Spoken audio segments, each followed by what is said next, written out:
Please turn with me to Romans chapter 16, verse 25 to 27 once again. Romans chapter 16, verse 25 hanggang sa 27.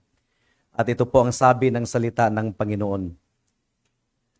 At ngayon sa Diyos na may kapangyarihang magpatibay sa inyo ayon sa aking ebanghelyo at sa pangangaral ni Hesukristo ayon sa pahayag ng hiwaga na inilihim sa napakahabang panahon. Subalit, nahayag na ngayon at sa pamamagitan ng mga kasulatan ng mga propeta ay ipinakilala sa lahat ng mga bansa tungo sa pagsunod sa pananampalataya ayon sa utos ng Diyos na walang hanggan. Sa iisang Diyos na marunong sa pamamagitan ni Hesukristo, sumakaniya ang kaluwalhatian magpakailanman. Amen. Now, as what we've studied last Sunday, this is Paul's concluding doxology sa kanyang liham sa mga kapatiran doon sa Roma. And I believe that this doxology is a fitting conclusion to this great book. Itong doxology na ito, doxology means praise, worship of our God. Ito ay bumabalik sa or nagsasummarize ng mga doctrinal considerations ng ating pagko-contemplate sa aklat ng Roma. And as a review, ang Epistle to the Romans ay nahahati po sa dalawa. Ang chapter 1 hanggang sa chapter 11 ay doctrinal section. And then chapter 12 hanggang sa chapter 16 ay practical. Sa chapter 1 at saka hanggang sa chapter 11, nilay down ni Apostle Paul ang doctrine of God's sovereign grace in clear detail. And then sa chapter 12 hanggang sa chapter 16, ito po yung mga instructions kung papaano tayo mamuhay araw-araw bilang mga mananampalataya sa ating Panginoong Hesukristo, papaano tayo makitungo sa mga kapatiran sa loob ng iglesia, papaano tayo makitungo sa mga kaibigan sa labas ng iglesia, and how do we relate to the government and some other practical things na tinalakay dyan mula sa chapter 12 hanggang sa chapter 16. But this doxology touches briefly on some of the previous themes in the doctrinal section. At ito yung binasa natin kanina sa sa verse 25 hanggang sa verse 27. At ngayon sa Diyos na may kapangyarihang magpatibay sa inyo ayon sa aking ebanghelyo at sa pangangaral ni Hesukristo ayon sa pahayag ng hiwaga na inilihim sa napakahabang panahon pero ngayon po ay ni-reveal. Now last week, tinalakay po natin that the gospel really establishes the church.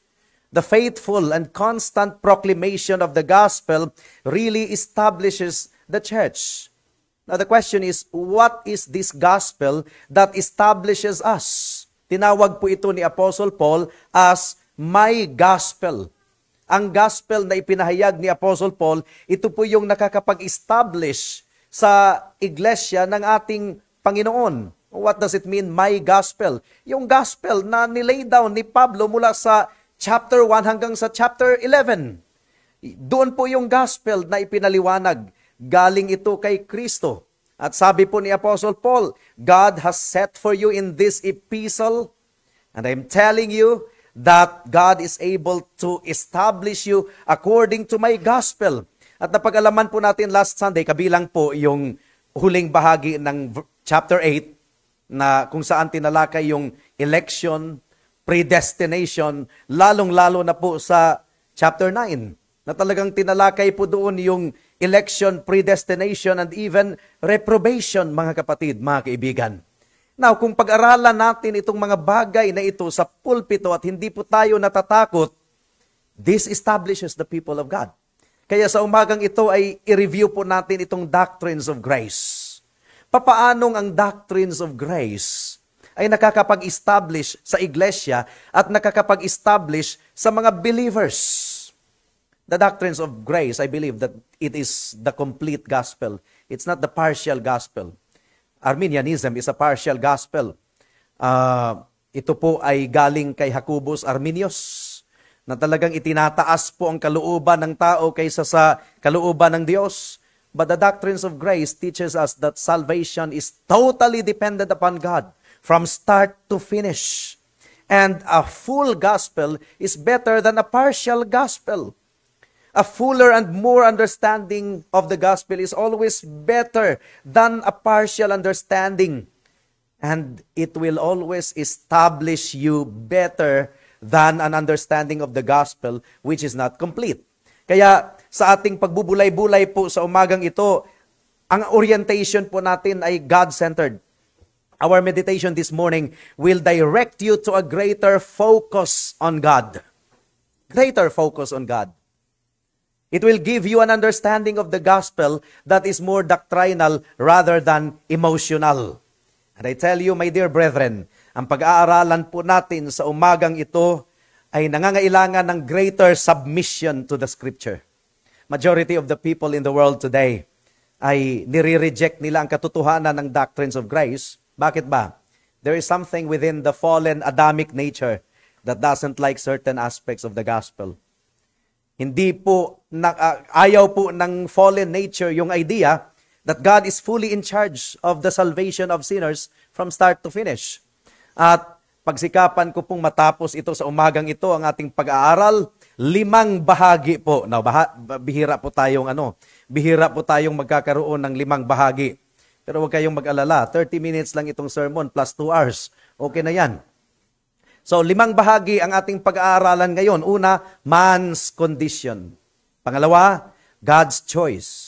Pangatlo, God's redemption. Pang-apat, God's triumph. Pang-5, God's preservation.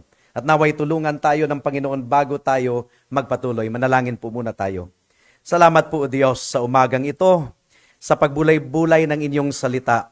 Mahirap itong aming pag-aaralan at ito po ay tinatanggihan ng marami. I think the vast majority of the people in the world reject the doctrines of grace. But this is the gospel that establishes your church. This is the gospel that establishes us as individual Christians. So help us to have an open mind this morning and open heart to really submit to what your word says and to be more focused upon you and upon your sovereignty, O God. Ito po ang aming samo at dalangin sa pangalan ni Jesus. Amen. Man's condition. Ang kondisyon po ng tao ay maaari pong maihalin tulad sa sepsis. Alam niyo yung sepsis? Sepsis. Na yung bacteria or infection na nasa katawan niyo na or nasa katawan na ng tao ay naka-affect na sa lahat ng bahagi ng katawan. I mean, buong katawan na talaga ay nadapuan na ng infection. Yun po yung sepsis. And kung hindi po maagapan, ay madadamage po ang mga tissue. Magkakaroon po ng organ failure katulad ng kidney and liver and heart. And eventually it will lead to death. Yun po yung sepsis. Ang kalagayan po ng tao sa harapan ng Panginoon, wala pong exception. Bawat isa sa atin, maihalin tulad po sa spiritual sepsis. Lahat po ng bahagi ng ating katawan at kaluluwa ay nadapuan po ng infeksyon ng virus ng kasalanan. And sin has led to spiritual tissue damage, organ failure. In fact, ang sabi po ng banal na kasulatan, spiritual death. Nung wala pa tayo kay Kristo, hindi po tayo spiritually sick. We were spiritually dead. Ang sabi po ng Ephesians chapter 2 verse 1, kayo nooy mga patay sa inyong mga pagsalangsang at mga kasalanan. Hindi po tayo may sakit na kaya pa nating magdial ng telepono at tawagin natin ang doktor para po tayo ay gamutin, na pwede tayong magpa-home service para sa ating pagpapacheck up. No. Ang tao na wala pa kay Kristo ay hindi po siya spiritually sick, but he is spiritually dead. Ibig sabihin, kausapin mo man siya ng kausapin 1,000,000 times, hindi po nagre-respond yan. Alukin mo man yan ng burger and fries, ang isang patay na katawan, ay hindi talaga yan maiinganyo sapagkat patayan. Sermonan mo man ng sermonan yan, 1,000,000 sermon. Maliban na lang na kumilos ang Panginoon at magbigay ng buhay sa patay niyang kaluluwa, hindi niya mauunawaan ang salita ng Diyos. For example, Matthew chapter 7 verse 13 and 14. Yung sinabi dyan na pumasok kayo sa makipot na daan sapagkat maluwag ang daan at malapad tungo sa kapahamakan at yun ang sinusunod ng marami. Makipot ang daan tungo sa kaluwalhatian at kaunti lang ang nakasumpong nito. So pinaliwanag natin ang implication.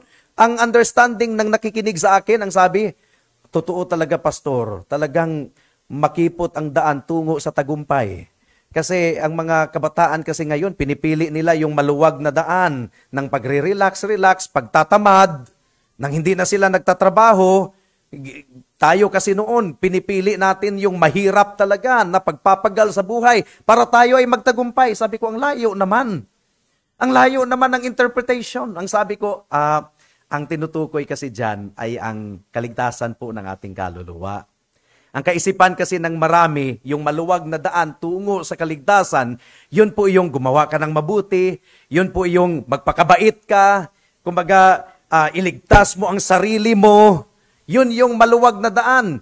Yung mas pinipili mo ang kasalanan sa mundo, mas pinipili mo ang kalayawan, wala kang panahon sa Panginoon, yun po yung maluwag na daan. At marami pong tumatahak dyan tungo sa kapahamakan. Now, ang makipot na daan is si Kristo lamang ang nag-iisang daan kasi. He is the only way to the Father and it is only through Jesus Christ that we can be saved. Tinignan ko po ang kanyang mukha. Blanco. Hindi talaga niya makuha. Hindi talaga makuha. The carnal mind is spiritually discerned. He cannot understand the words of God. In other words, man is totally depraved. Yan po ang kanyang condition sa harapan ng Diyos. Hindi ibig sabihin that man is as sinful as he can be. Pero ang ibig pong sabihin nito, katulad ng sepsis, sin has corrupted every part of man's being. Lahat ng bahagi ng pagkatao ng tao ay nadapuan, na infeksyonan po ng kasalanan, na virusan. Hindi lang ang kanyang katawan, kundi ang kanyang isipan, ang kanyang kalooban, ang kanyang desire ay na-virusan at nadapuan ng kasalanan. For example, tayong lahat ay nakaka-recognize na ang kasalanan ang nagkukurap sa ating physical na katawan. Kaya tayo ay mamamatay eh. Di ba? Sin has corrupted our physical body. That's why we die.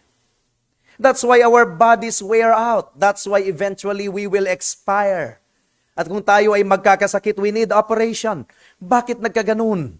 Dahil ang kasalanan ay naka-affect sa ating physical na katawan. Sin has corrupted man's body. Pero hindi lang yan. Ang kasalanan din ay nakakorrupt sa ating isipan. And the consequence is that hindi tayo nakakapag-isip ng tama. Hindi tayo nakakapag-isip ng mga bagay na patungkol sa Diyos. Hindi natin iniisip ang Diyos. Hindi natin siya nilalagay sa ating puso at isipan. And we do not think about the glory of God. Man will not do so naturally. Ang isang tao na wala pa sa Panginoon, wala talagang kaisipan patungkol sa Diyos. Now, what about the will of man? Yung kanyang kalooban, yung kanyang kagustuhan. Nakorrupt din ng kasalanan ang kanyang kalooban, mga kapatid, mga kaibigan. Hindi niya dinidesire ang katuwiran. Hindi niya dinidesire ang Diyos.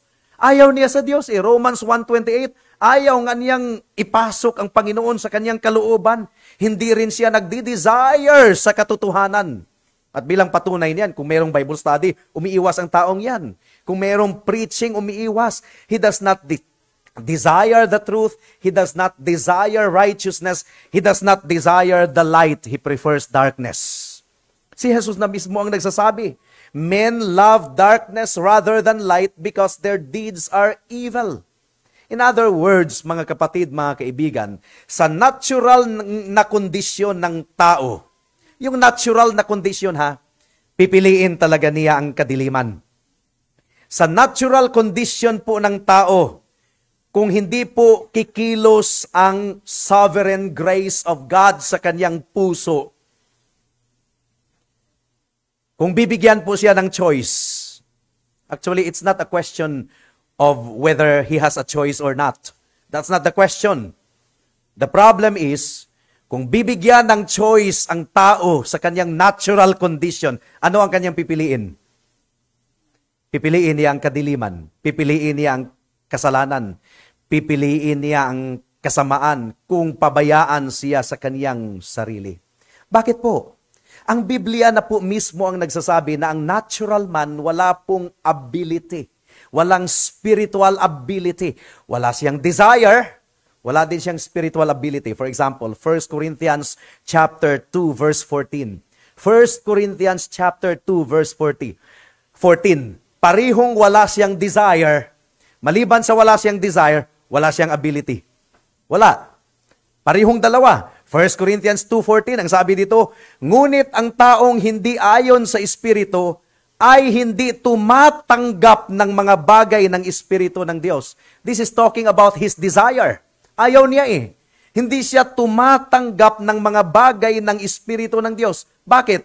Wala siyang ability. Pangalawa, sapagkat ang mga iyon ay kahangalan sa kanya at hindi niya ito nauunawaan. So this is talking about both desire and ability. Walang spiritual desire ang natural man. Wala din siyang spiritual ability. Ang sabi dito, sapagkat ang mga iyon ay nauunawaan sa pamamagitan ng Espiritu. So the first part talks about man's will. Hindi siya tumatanggap sa mga bagay patungkol sa Espiritu. The second part talks about his ability. He doesn't have any ability. Ang natural na tao, wala talagang pagnanais sa mga bagay patungkol sa Espiritu ng Diyos. Kahangalan yon para sa kanya. Pero bakit hindi siya nagdi-desire? He doesn't have the ability. Wala siyang innate, Adamic, human ability to understand them. So once again, ano po ang problema? It's not a matter kung bibigyan mo siya ng choice or not. We are not talking about free will here. Hindi po free will ang pinag-uusapan po natin. Ang problema is, kung bibigyan mo ng choice ang tao, natural na tao, na hindi kinilusan ng banal na Espiritu ng Diyos, ano ang kanyang pipiliin? Pipiliin niya ang kasalanan sapagkat wala siyang spiritual ability to choose righteousness. Sa kanyang depravity, mga kapatid, mga kaibigan, wala siyang capacity na piliin niya ang ating Panginoong Hesukristo. Ito po yung punto ng disagreement between doctrines of grace believers and those who believe in man's natural ability to come to God. Sa kanyang natural na kalooban, no. Yun po ang argument ng mga Arminian. Sabi po ng mga Arminian, followers ni Jacobus Arminius, at marami po sila sa ating panahon ngayon, majority, ang tao daw ay meron pong natural ability. Defectuoso, yes, defective daw ang tao, pero hindi naman siya totally destroyed in his spiritual ability. He is harmed by sin, pero hindi po completely unable. Oh, yun ba ang sinasabi ng banal na kasulatan? Please turn to John chapter 6 verse 44. John chapter 6 verse 44. Ang tao daw ay hindi daw na totally destroyed ang kanyang spiritual ability to come to God. Oh, John 6:44, ano ang sabi mismo ng ating Panginoon? Walang taong makakalapit sa akin. Walang taong makakalapit sa akin. May exempted? Wala. Walang exempted. Walang taong makakalapit sa akin, malibang ilapit siya ng Ama na nagsugo sa akin, at siya'y muli kong bubuhayin sa huling araw.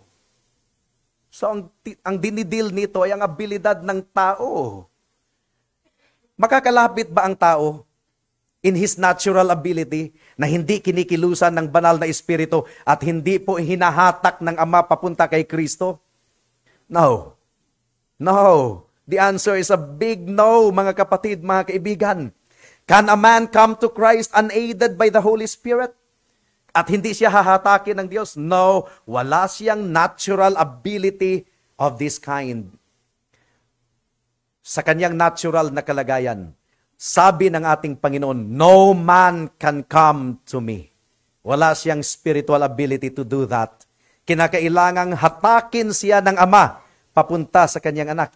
Now, merong mga nagsasabing, well, I think God draws all men equally. Nasaan? Saan? Sa Bible mababasa yan. There's no verse to substantiate that claim. Ang ibig sabihin ng ating Panginoon sa John 6:44 is that ang lahat ng hinatak ng Ama, yun ang lalapit kay Kristo. Kasi kung hindi siya hahatakin ng Ama, hindi siya makakalapit kay Kristo. At siya po yung bubuhayin muli sa huling araw. That's the meaning of that passage. At ang tinutukoy po ni Jesus dyan ay ang kanyang mga hinirang, ang kanyang mga pinili even before the foundation of the world. Yun ang sinasabi ng Ephesians chapter 1 verse 4 and 5. No man can come unto me. Kaya kailangan po ang pagkilos ng banal na Espiritu. Kailangan po ang paghatak ng Ama. At sinuportahan yan sa verse 65 ng the same chapter, John chapter 6, verse 65. Please turn there.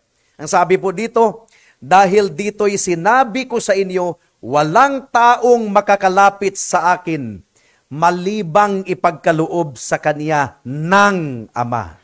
Again, walang taong makakalapit sa akin. This is talking about ability. Wala talagang spiritual ability ang tao. Hindi siya makakalapit kay Kristo, maliban na lang na ipagkaloob sa Kanya ng Ama.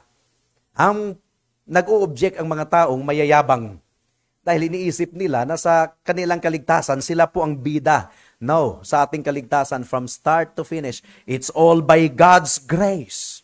Walang taong makakalapit sa akin. This is the biblical picture of every lost man. Ang tao dito sa mundo ay ipinanganak na makasalanan. Hindi lang siya ipinanganak na makasalanan, ipinanganak siyang walang spiritual ability. Ay, meron siyang ability, maraming bagay. Maaring scientist siya, inventor siya, di ba?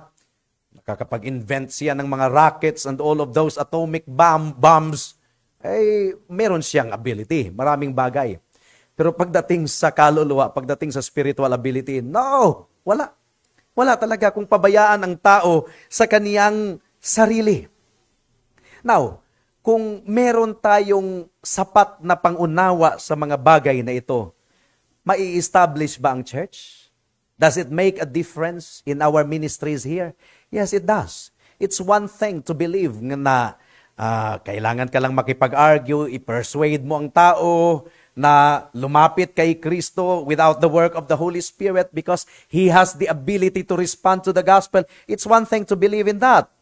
And that is why many evangelistic endeavors resort to human manipulation. Nagpapa-sinner's prayer, nagpapa-concert, nagpapa-emotional manipulation para lang mag-respond ang mga tao. Why? Because those evangelists are dependent upon human ability and natural choice of man. But no, resistant po ang tao sa salita ng Diyos. And so if we believe in the doctrines of grace, if we believe in the total depravity of man, it makes forth a difference in the way we present the gospel. Because we just stand there as a mouthpiece of God. We proclaim the word of God, the double-edged sword of the gospel, and we leave the result to God. And we stand on the promise of God ng Kanyang salita ay hindi babalik sa Kanya sa walang kabuluhan. It makes forth a difference. It establishes us. Hindi natin inilalagay sa ating kamay ang tugon ng mga tao. Hindi tayo nagmamanipula. Hindi tayo nagpapa-sinner's prayer na kahit hindi na ipaliwanag ang gospel ng maayos, yung mga kasamahan ko dati sa Mindanao, tuwang-tuwa na sila dahil sumabat sa sinner's prayer. Hindi nga pinaliwanag ang gospel, tricycle driver. Kuya, gusto mo bang tanggapin ang Panginoon? Tanggapin mo na ngayon. O nagpa-sinner's prayer. Walang pagpapaliwanag sa gospel. So yung nag-evangelize din, hindi rin naunawaan niya ang gospel. Ikuha natin. Faith comes by hearing and hearing by the word of Christ. At kinakailangan talagang merong comprehension. Ang problema, walang comprehension ng mga tao. Hindi na maunawaan. At yung example ko nga na yung sa Matthew 7:13 and 14 kanina, meron pang isa na pinaliwanag natin na ang ating katuwiran, Kahit nababaitan tayo sa ating sarili, ay maruming basahan lang yan sa harapan ng Diyos. At ang maruming basahan na sinasabi dyan sa Isaiah 64 verse 6 ay sanitary pad na ginagamit ng mga babae pasadora noong araw. Kasi wala pang mga whisper, mga modest. So, yan po ang ating katuwiran sa harapan ng Panginoon. Na ilang beses ko na pong kinuwento yan dito sa pulpit. Ano ang response ng nakapakinig sa akin? Kung ang aking kabaitan pala ay maruming basahan sa harapan ng Panginoon, papaano na lang ang aking kasamaan? Kaya gagawa ako ng mabuti para ako ay tatanggapin ng Diyos. So, sabi ko, umaasa ka na yung maruming basahan plus maruming basahan plus maruming basahan, kung itotal mo yan, ma-accumulate, magiging malinis? No. Righteousness that is acceptable in the sight of God does not come from you. You should trust in the righteousness of another, and in this case, the righteousness of Christ. Now, kung hindi talaga bubuksan ng Panginoon ang isipan ng mga tao, balik pa rin sila na ang kanilang kabaitan ang magliligtas sa kanila. Sasabihin, so pwede na pala tayong pumatay kung ligtas na tayo. Bakit patay palagi ang iisipin mo? Kasalanan pa rin. So pwede na pala tayong mang-rape. So ibig sabihin, ang naghahari pa rin sa puso natin ay rape. Pagnanakaw, kasalanan. Ang tunay na ligtas ay niligtas mula sa kasalanan. At ang tunay na ligtas ay mayroong bagong puso at hindi mag-iisip na pumatay at mang-rape at magnakaw. So, is that your concept of salvation? Licentiousness to sinning? So, ang tao talaga na hindi talaga binuksan ng Panginoon ang kanyang pag-iisip, ang kanyang desire, ang kanyang kaluluwa, hindi talaga makaunawa sa gospel of God. He doesn't have the desire to understand and he cannot understand. He doesn't have the desire and he doesn't have the spiritual ability. Mga kapatid, mga kaibigan. That's the first point. Man's condition, spiritual sepsis. Lahat ng bahagi ng kanyang pagkatao ay nakurap ng kasalanan. Pangalawa, lahat po ay patay sa kasalanan. Ngayon, ang mga patay ba ay babangon sa kanilang natural ability at lalapit kay Kristo? Hindi. Wala pong abilidad, wala pong tao na patay ay biglang bumangon. Kung ang patay na literal ay nasa harapan ninyo at biglang bumangon, yon, pwede kayong tumakbo na. Pero pagdating sa spiritual, mga kapatid, wala talagang babangon. Wala po silang abilidad na naisin na sila ay mabuhay muli. Patay nga sila eh. Hindi talaga nila alam. So imagine, piles of spiritually dead people. Wala pong attractive kahit isa sa kanila kasi nabubulok sila. Inuuod marahil kasi patay dahil sa kasalanan. They are decaying corpses. But the Father saved some. May pinili ang Diyos. The Father chose to save some. Hindi lahat. Kasi kung lahat pinili ng Diyos, hindi lahat mapuntang langit, walang mapuntang impyerno.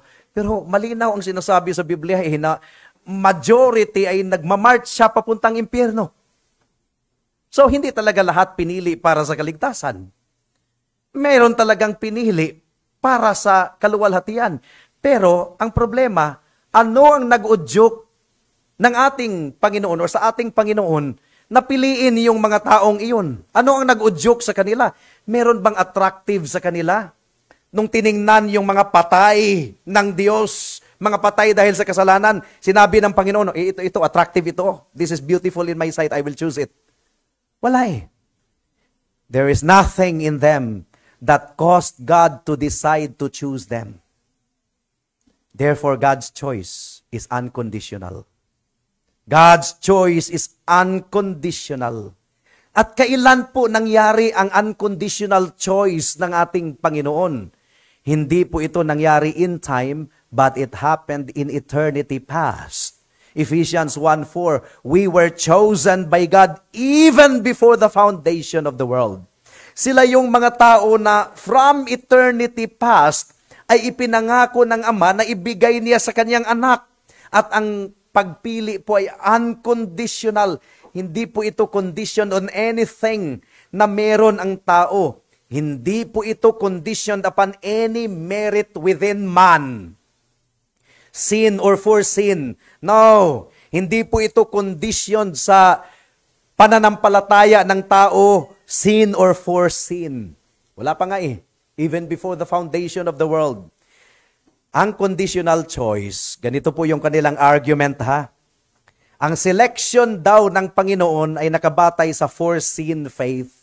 Nakita na kasi ng Panginoon na manampalataya yung taong yan, kaya pinili siya ng Diyos. Hindi yan election. That's ratification. That's the doctrine of ratification. Hindi yan election. Ang question, mga kapatid, is, did God choose first or did man choose first? Ang Diyos ba ang unang pumili o ang tao ang unang pumili? Did God choose first without any reference to anything within man? Or ang Diyos ay tumingin down to the quarters of time at nakita niya na itong taong ito, kung bibigyan ng opportunity ay, okay, itong taong ito ay pipiliin niya ako. Nakikita ko ang pananampalataya sa taong ito. At dahil nakikita niya in advance na manampalataya yung taong yan, I will now choose him. Pipiliin ko siya. That's not an honest treatment of the Word of God. Because in that way, hindi talaga pumili ang Diyos. Nag-ratify lang ang Diyos sa choice na ng tao. And so what God is doing is ratifying man's choice. I see that that man will choose me, and therefore I will choose him. In return, I will ratify him. Now, yan bang pinipili, yan bang tinuturo ng banal na kasulatan? You have to decide. Pero ang desisyon mo ay hindi dahil sa gusto mo yan, kundi ang desisyon na pipiliin mong pananaw ay kung yan bang itinuturo ng banal na kasulatan. Does the Bible teach the doctrine of ratification? Or does the Bible teach the doctrine of God's sovereign choice or sovereign election?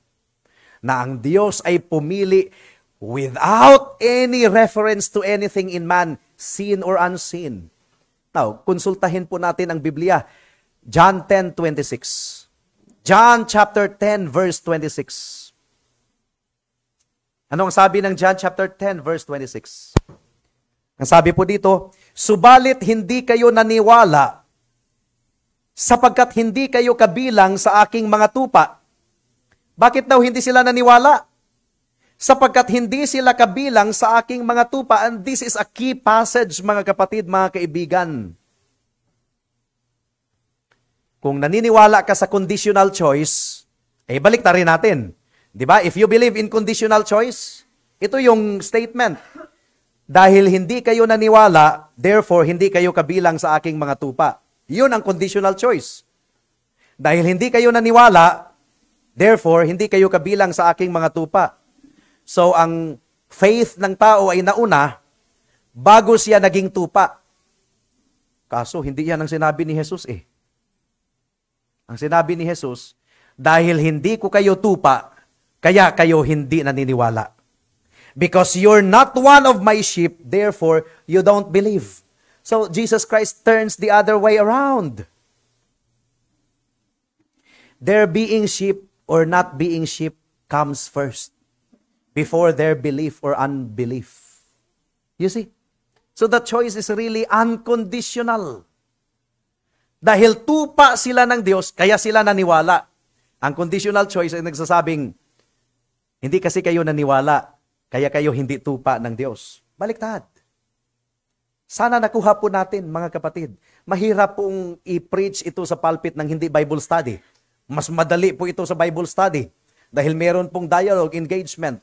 At kung kayo ay hindi mapakali, pwede ninyong kausapin ang mga kapatiran later. John chapter 17 verse 6. Binabaliktad kasi ng mga tao eh. Binabaliktad. Yun po ang kayabangan ng tao, no? Binabaliktad. Ang sabi po ng John chapter 17 verse 6, ipinahayag ko ang inyong pangalan sa mga taong ibinigay mo sa akin mula sa sanlibutan. So, merong ibinigay ang Ama na mga tao kay Kristo. Ano ang karugtong? Sila ay sayo.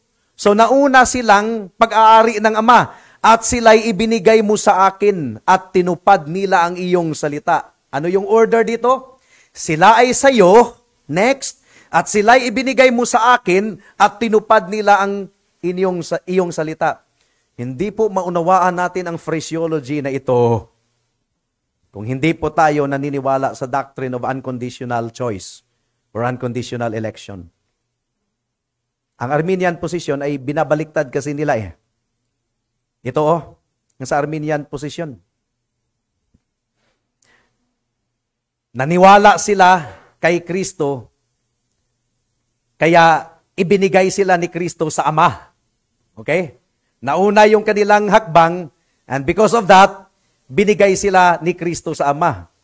Baliktad kasi, ang sabi ni Jesus Christ, sila ay sayo, at ibinigay mo sila sa akin, at tinupad nila ang iyong salita.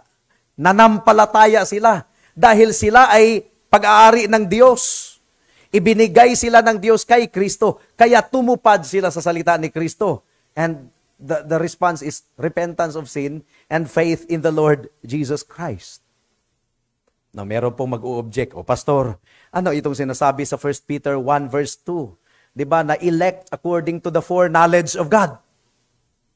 Now, Ephesians chapter 1 verse 2, elect according to the foreknowledge of God the Father. So, kaya sila pinili kasi merong foreknowledge ang Diyos sa kanila na magiging matino sila at manampalataya sila. Ay, mali kasi yung context eh. Kasi yung salitang foreknowledge, ginamit yun ng the same chapter patungkol kay Jesus. For example, 1 Peter chapter 1 verse 19 and 20. Oh, this is a very same chapter. This is the problem with people studying the quoting passages, using them as argument without considering the context. 1 Peter chapter 1 verse 19 to 20. Ang sabi po dito, but with the precious blood of Christ, like that of a lamb without blemish or spot. Now take note, what does this passage say about Christ? He was foreknown before the foundation of the world, but was manifest in the last times for the sake of you. Now, nung sinabi po ng 1 Peter 1:19 to 20 that Christ was foreknown before the foundation of the world, ano bang ibig sabihin nito? Na alam lang ng Ama na si Kristo na kanyang anak ay pupunta dito sa mundo, alam lang niya? Because He is omniscient. He just knows that He just foreknows that Jesus Christ will come into the world, die on the cross, and rose again for the sins of the people. Yun ba ang ibig sabihin nito ng foreknow? Ibig sabihin, just pre-sin. Because God is omniscient, so He foreknows na pupunta ang kanyang anak dito sa mundo. Or, ang ibig sabihin nito, talagang pinanukala niya, foreordained. Siya talaga yung nagdisenyo na ang kanyang anak ay pupunta dito sa mundo upang iligtas ang kanyang mga pinili. Which is which? If you are honest with the text, there's only one conclusion. Therefore, foreknowledge means foreordained. Nakuha natin? Foreknowledge means foreordained. Na ang ibig sabihin nito, itong doctrine na ito, doctrines of grace, gospel of God's grace, na nakakapag-establish sa atin. Bakit? Because it makes man totally dependent upon God for his salvation. It makes man totally dependent upon God for his salvation. Now, what is the response of the natural man? Kung marinig nila ang turo na ito, rejection, rebellion. That's the second point. Third point, God's redemption. Ang pagtubos ng Panginoon, potensyal lang na pagtubos, na maaring matubos sila, depende sa kanilang tugon. Kompleto na, ginawa ng Diyos ang lahat, pero nakabatay sa tao yung final say para magiging actual yung katubusan or yung pagtubos talaga ay actual. Nung sinabi ni Jesus na it is finished talaga. Which is which? It is finished. Meaning to say, the redemption of God is particular.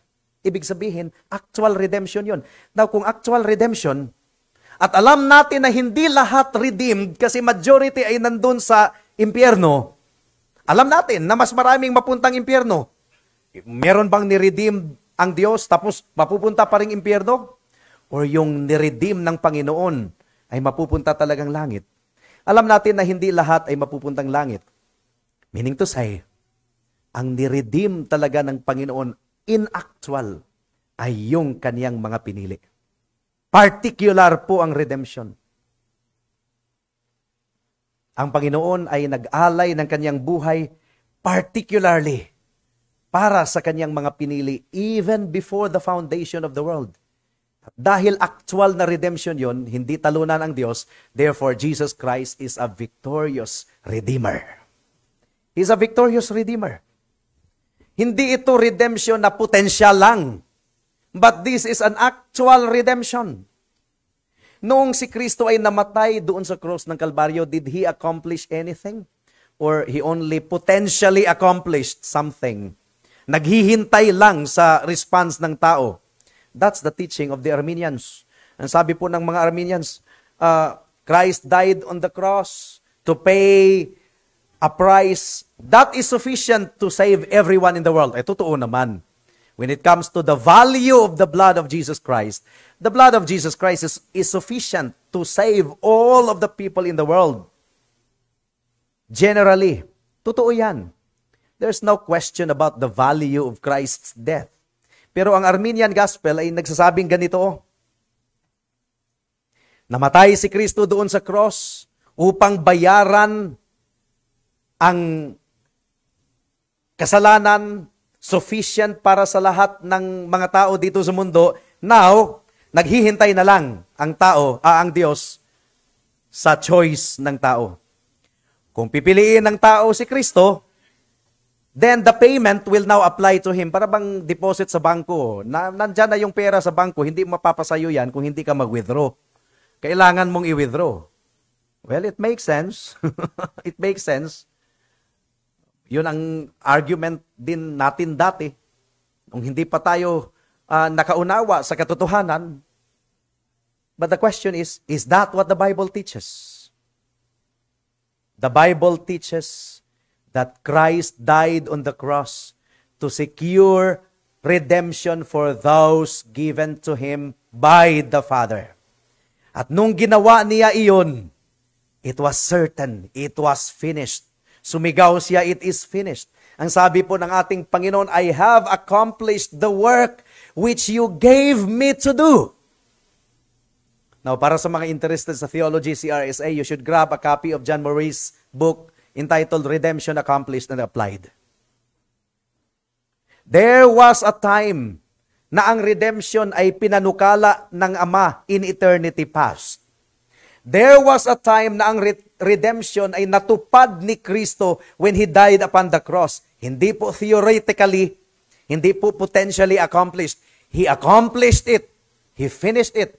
And now, ito ang oras ng ongoing work of the Holy Spirit na ina-apply ng banal na Espiritu ang katubusan na nagawa ni Kristo sa puso at isipan ng mga tao na hinirang ng Diyos. Totoo po that no man can be justified until he believes.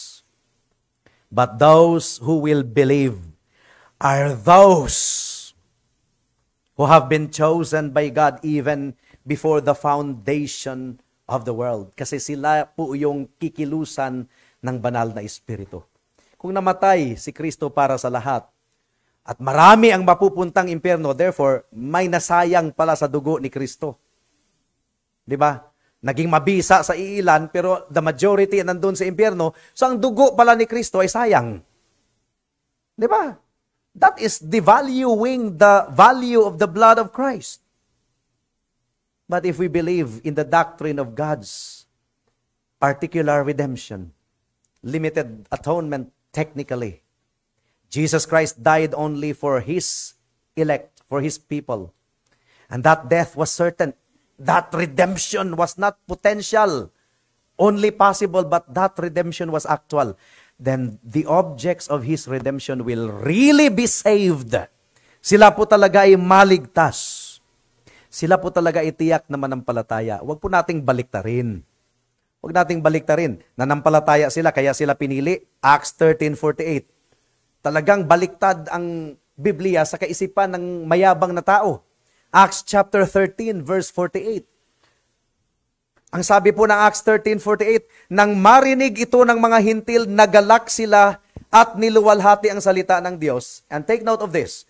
At sumampalataya ang lahat ng mga itinalaga sa buhay na walang hanggan. Sino ang sumampalataya? Ang lahat ng mga itinalaga sa buhay na walang hanggan. Nauna po ang foreordination. They that have been foreordained to eternal life believed. Kaya sila nanampalataya dahil sila po ay pinili. That's the third point. Fourth point, God's triumph. May panukala ang Diyos, hindi po siya frustrated. Meron siyang panukala na tubusin ang kanyang mga hinirang, walang hinirang na makakapag-frustrate sa panukala ng Diyos. Nakuha natin? Walang hinirang na makakapagpalpak sa panukala ng Diyos. Sapagkat ang banal na espiritu, ang pagkilos ng banal na espiritu, epektibo. Nagkakaloob po siya ng repentance at pananampalataya. The grace of regeneration can never be resisted. God triumphs. Now, hindi ibig sabihin ng tao ay hindi talaga magre-resist sa Panginoon.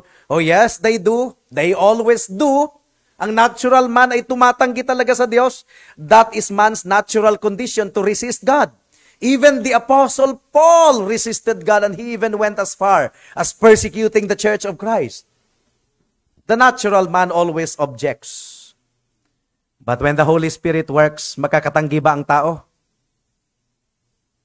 Now, John 6:37. Ano ang assurance ng Panginoon sa John 6:37? Ang lahat ng ibinigay sa akin ng Ama ay lalapit sa akin. At ang lumalapit sa akin kailanman ay hindi ko itataboy. Usually, itong second part ay kinuquote ang second part, ang lahat ng lumalapit sa akin, hindi ko itataboy. Totoo yun. Pero umatras po tayo. Bakit siya lumalapit kay Kristo? Sapagkat ibinigay siya ng Ama kay Kristo. Kaya siya ay lumapit kay Kristo. At hindi siya itataboy ni Kristo. Siyempre, di ba, nauna po yung, they are yours. You have given them to me, and therefore they obey your word. Ganon yun. Ibinigay sila ng Ama sa kanyang anak, and therefore lalapit sila sa anak. Yun ang ibig sabihin ng irresistible grace. Nagtatagumpay ang biyaya ng Diyos sa kabila ng objection ng tao, sa kabila ng pagtanggi ng tao. Ang banal na espiritu irresistibly mag-break down sa lahat ng paghihimagsik ng tao, lahat ng barrier, tinatanggal ng banal na espiritu. The Holy Spirit will irresistibly bring to repentance and faith all those who are chosen by the Father and promised to the Son. That's what it is all about. John chapter 10 verse 16. John chapter 10 verse 16. Ang kaharap po ng Panginoon dito ay ang mga Hudyo. Anong sabi ng Panginoon sa mga Hudyo? Pinaalam niya yung mga Hudyo, mayroon akong ibang mga tupa na wala sa kulungang ito. So referring to the Gentiles, meron daw ibang mga tupa ang Panginoon na wala sa kulungan na ito. Sabi ng Panginoon, kailangan ko rin silang dalhin dito at kanilang papakinggan ang aking tinig. Ang language ba ay baka pakinggan nila ang aking tinig? Yun ba ang language? Yun ba? Baka sakaling pakinggan nila ang aking tinig, or ang language is certain. Pangako ng Diyos. Certain ang language. Sabi dito, kailangan ko rin silang dalhin dito. Hindi yung tipong, baka madala ko sila dito. No. Kailangan ko rin silang dalhin dito at kanilang papakinggan ang aking tinig. Kaya't magkakaroon ng isang kawan na may isang pastol. Ang tinutukoy ni Jesus dito ay ang mga hintil na hindi pa na-converted, hindi pa nga nakapakinig ng gospel. But this is a language of certainty. Hindi po yung baka sakali na language. This is the language of certainty. Kaya nandito ka sa umagang ito. Kung ikaw ay na kay Kristo. Kaya nandito ako sa umagang ito. Because of the promise of Christ. Kaya maraming mga mananampalataya scattered all over the world. Because of the promise of Christ. Now that is irresistible grace. That is the triumph of God's grace. At ang panglima at ang panghuli, God's preservation. Ang pag-preserve ng Panginoon sa kanyang mga tao. Can I lose my salvation? How do I know that I will remain a Christian to the end? Diba ang sabi po ng Matthew 24 verse 13, the one who perseveres to the end will be saved. So ito po yung tunay na mga question na nagbibigay po ng tunay na challenge sa maraming mga tao. But hey, ang katotohanan po is that nag-umpisa pong gumawa ang Diyos ng isang bagay. At patuloy na gumagawa ang Diyos. At ang Diyos ay gagawa. Ang Diyos na nag-umpisa, siya ay magtatapos ng kanyang inumpisahan. The God who starts is the God who finishes. Iyon ang lingwahe ng Philippians 1:6. Please turn there. Philippians 1:6. Ako'y panatag sa bagay na ito na ang nagpasimula sa inyo ng mabuting gawa ay siyang magtatapos nito hanggang sa araw ni Hesu Kristo. Di ba? Nagpo-provide talaga ang ating Panginoon ng striking and clear statement on the security of our salvation. John chapter 10 verse 28, diba? I give them eternal life, and they will never perish, and no one can snatch them out of the Father's hands.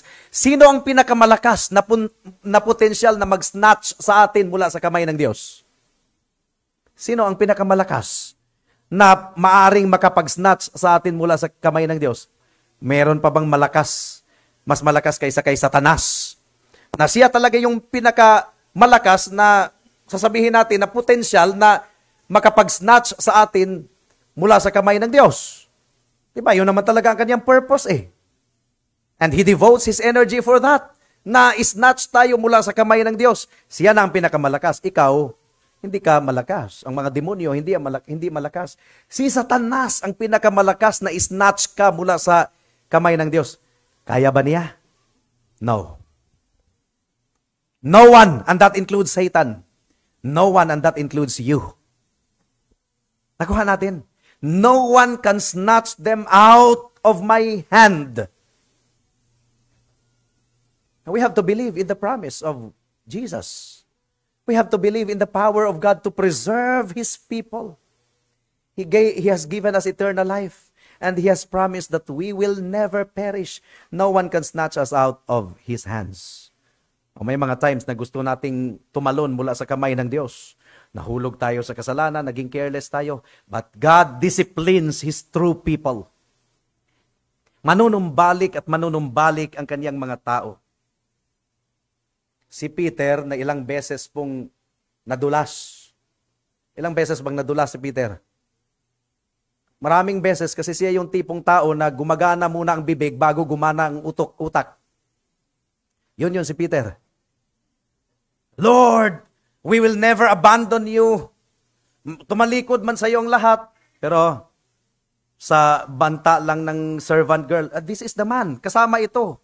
Tinanggi niya ang ating Panginoon. Meron pang pagmumura. Pero si Peter, na ilang beses na nadulas, sinaway pa nga siya ni Pablo sa Galatians chapter 2. Si Peter na ilang beses na nadulas, anong sabi ni Peter sa kanyang statement? Grow in the grace and knowledge of our Lord and Savior Jesus Christ. Ano ang karugtong ni Peter? Because the God of all grace, who has called you to His eternal glory in Christ, will Himself restore, confirm, strengthen, and establish you. Now, anong response ng ating puso niyan? Hallelujah! Ang ating kaligtasan ay nasa kamay ng ating Diyos from start to finish. And to Him be the dominion forever and ever. Amen. Now, maaring nag-question kayo ngayon, kaibigan, at sinasabi mo na, what if I'm not one of the elect? Nabagabag ka. Diba? Nabagabag ka. What if I'm not one of those who are chosen by God? Well, kaibigan, kung hindi ka one of the elect, probably wala kang concern. Hindi ka mababagabag. Wala kang concern whether you are an elect or not. Meron talaga akong narinig na tao. Sana ay arestuhin siya ng Panginoon, pero hanggang ngayon, yun ang bukang bibig niya. Tanggap ko na impyerno talaga ako. Tanggap ko na. Ang importante, mag-enjoy ako dito sa mundo. Basta nag-enjoy ka lang, basta life is short. Tanggap ko na kung ano man ang sigurado naman na. So tanggap ko na. That is the language of a person who has no concern sa kanyang kaluluwa. That is the language. Hindi po natin masabi na kung elect ba siya o hindi eh. Pero if you are not one of the elect, you probably have no concern about whether you are or not. Back to spiritual deadness yan. Yung pag-reject mo sa liwanag.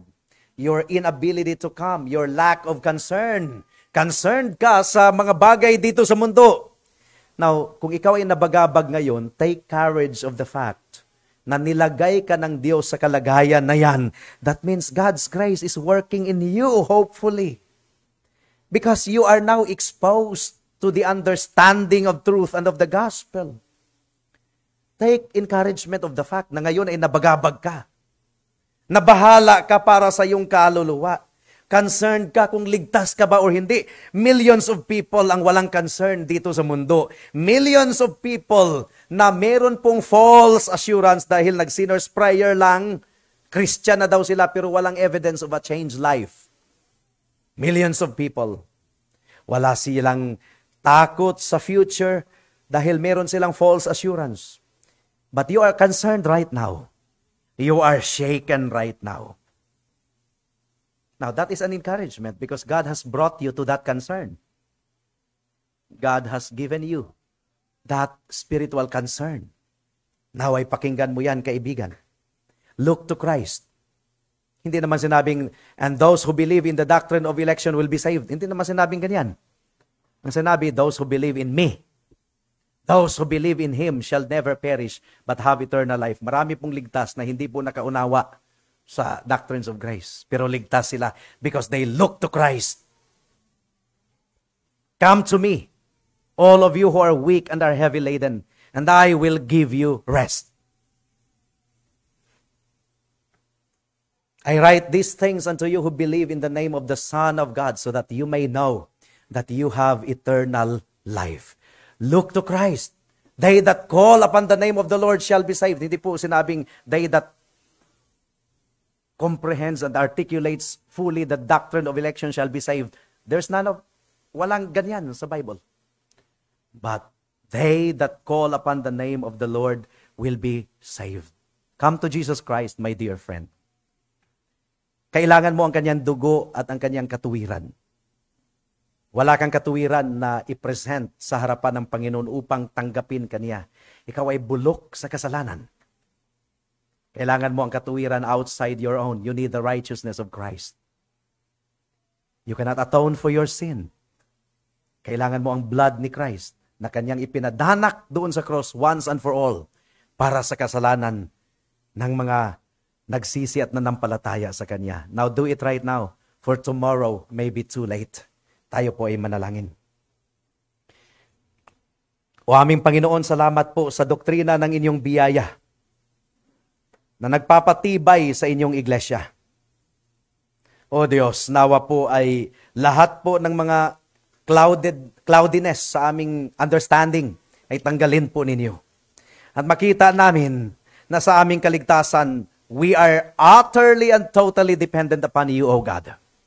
Thank you. In Jesus' name we pray. Amen. 702.